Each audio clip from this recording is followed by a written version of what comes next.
Hello and welcome to my podcast, Behind an Animal. My name is Lillian Felix and this is... And I'm Sam. Today we're going to be talking about marine biology and zoology and the importance of it. Yes, so Lily, what can you tell us about the 3 R's? The 3 R's are rescue, rehabilitation, and release. Can you tell us more about it? I can.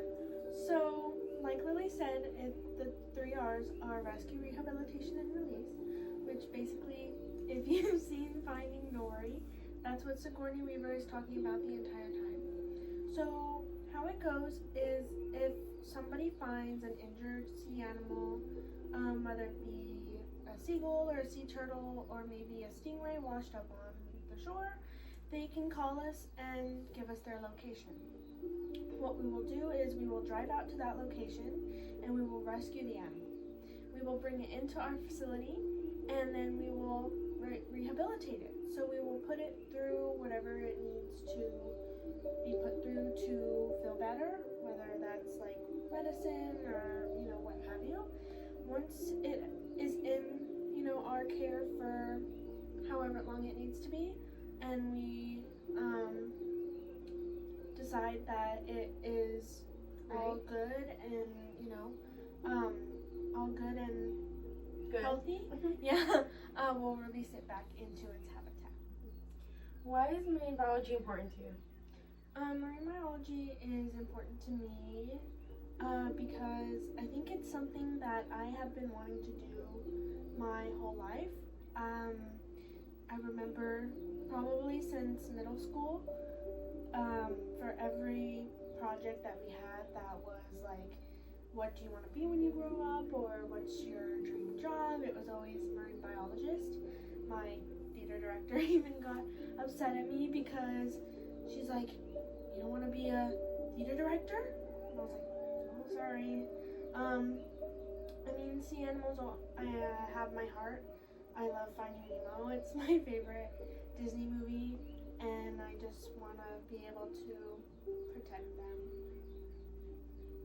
Yeah. Do I ask you a question? Yes. What do I ask? Oh, why is zoology important to you? Zoology is important to me because, growing up in Florida, I also grew up with marine biology. But I grew up watching Duck Dynasty and Steve Irwin, of course. And when doing FFA in high school too, I love not just sea animals, I love land animals as well, and how much they can help us. I find it really important to learn their psychology and everything, and what makes them, be animals in themselves in their natural habitat, and just keep them safe. So how can us as people help rescue animals, and what can we do to make a difference?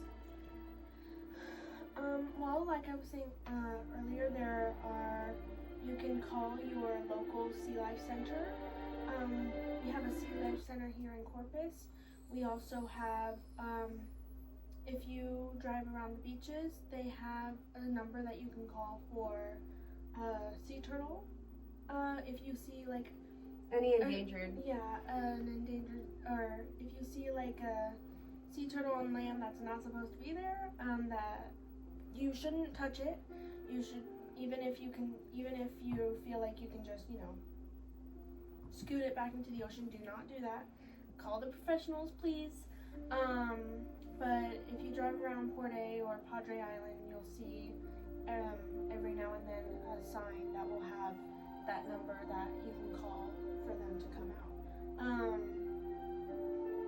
Yes.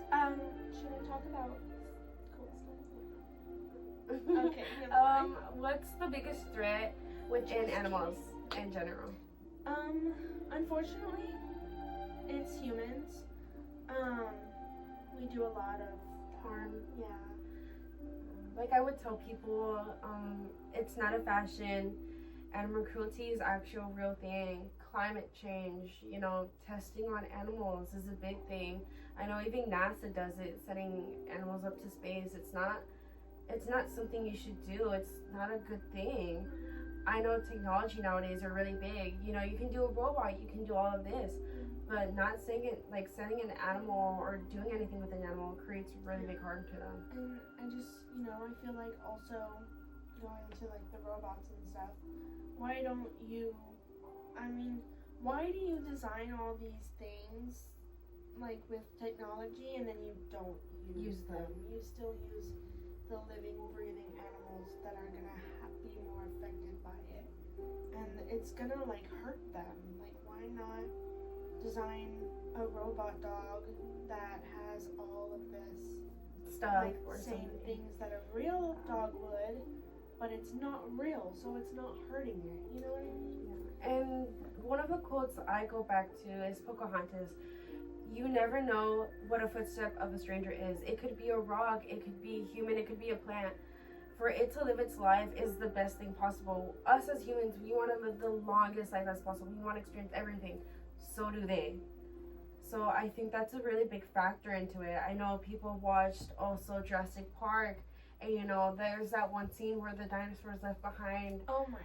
It's super sad. Yeah. But coming to reality, nowadays that's happening. There's more construction, there's less trees, there's less animals. Yeah. That's a really big issue. Yeah. It's super sad. Like, you don't want to see that scenery. You want to explain to your kids, oh, I've seen a rhinoceros, but that now in 2030, they probably won't even be there. They'll be Right. extinct, which Yeah. is sad. It's really sad.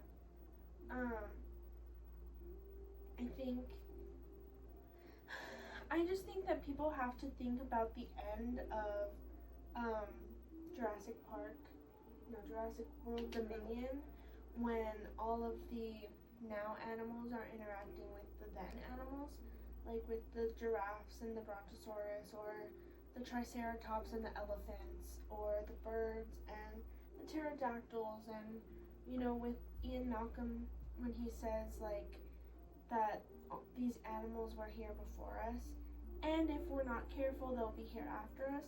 But what do you mean, like, if we're not careful? Like, these are still animals, they're living beings. They were here before us, yeah, once again. we shouldn't be afraid of them. We should embrace them, and we should treat them like how we would want to be treated. Yeah. And once again, like, SeaWorld. SeaWorld is a really big factor into this. I watched an orca documentary based on them.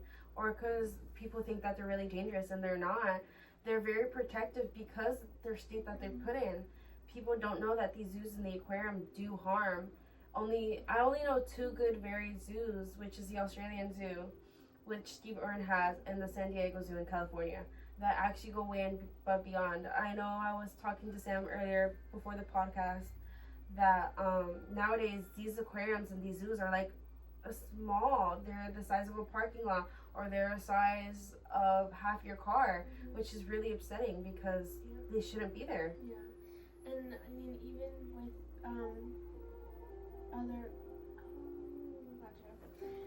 even with like our Texas State Aquarium, unfortunately,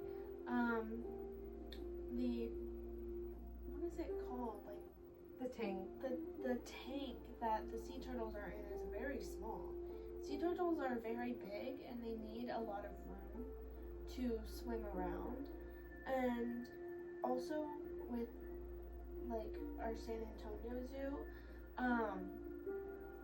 these habitats are not their homes. They are mock-ups, and it does more harm than anything. Because even though it's honestly, it's just land. That is all. Yeah. It's not like their actual home that gives them everything that they would need. It's just like for us, we learn instincts. We learn instincts when we're born, and we were taught instincts. Mm-hmm. Same thing to them. Same thing so to them, yeah. If they're learning how to do the trick and then they get a treat, that's not right. They don't do that in the wilderness. Yeah. So my final question would be for you is, what hopes are you looking for into this field, and what do you expect from wildlife now to the future? I'm hoping to educate people and to get more people to realize that if they could be just a little bit more careful, that it could make a big difference. And also, I think that in the future we'll see a lot more developments in technology, but it's not really going to be doing anything from wildlife. Just more species, and they'll probably not gonna be real species. I think I've stop. I think I've heard that that the Jurassic, what is it called? The Jurassic effect It's happening. is going to be coming back, and people are going to be trying to create more animals from past DNAs of extinct creatures. So, gotta be careful for that. Yes.